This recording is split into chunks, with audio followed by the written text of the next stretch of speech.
কালকে ছিল পয়লা বৈশাখ, আর দেখতে পাচ্ছ আমি কিন্তু রেডি সেডি হয়ে গেছি কারণ মেলায় যাবো বলে। আর এখানে কিন্তু আমি, দিদি, জাইবু, ভাগ্নি সবাই মিলে মেলায় যাবো, এই জন্য আমি চলে এসেছি দিদিবাড়ির সামনে।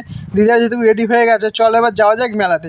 আর এই দেখো মেলাতে চলে এসেছি। মেলাতে কিন্তু এখানে প্রথমে টিকিট কাটতে হয়, এখানে টিকিট কেটে তারপরে কিন্তু মেলাতে প্রবেশ করতে হয়। আমার জাইবু গেছিলো টিকিট কাটতে, আর এখানে টিকিট মূল্য মাত্র ছিল 5 টাকা। আর টিকিট কেটে এখানে টিকিট দেখিয়ে তারপরে কিন্তু মেলাতে এন্ট্রি করতে হয়। আর চলো মেলাতে ঢুকে এলাম। মেলাতে ঢুকে দেখলাম যে কত কিছু দোকান টোকান বসছে, অনেক কিন্তু দোলনাও বসেছিল। তো চলো সর্বপ্রথম দেখি যে কোন দোকানে ঢোকা যাক। তো আমার জাইবু আর আমার ভাগ্নি কিন্তু ঢুকে গেল প্রথমে একটা খেলনার দোকানে, যেখানে বাচ্চাদের সমস্ত রকমের পেন টেন হাবিজাবি বিক্রি হচ্ছিলো। ওর দেখে দেখে আমিও কিছু হাতে নিয়ে একটু ঘাঁটাঘাঁটি করতে আরম্ভ করলাম। আর এখানে দেখলাম যে কি সুন্দর ফল বিক্রি হচ্ছে, এইগুলো কিন্তু ছিল রবারে।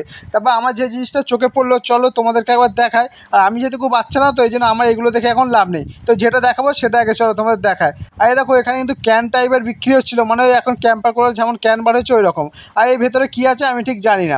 আর তোমরা কারা এরকম কারেন্টের দোলনা কিন্তু চড়তে পছন্দ করো, অবশ্যই কমেন্ট করে জানিও। এবার চলো একটু আইসক্রিম খাওয়া যাক। আর তোমাদের এখানে এরকম মেলা বসে নাকি অবশ্যই আমাকে কিন্তু কমেন্ট করে জানাতে ভুলো না।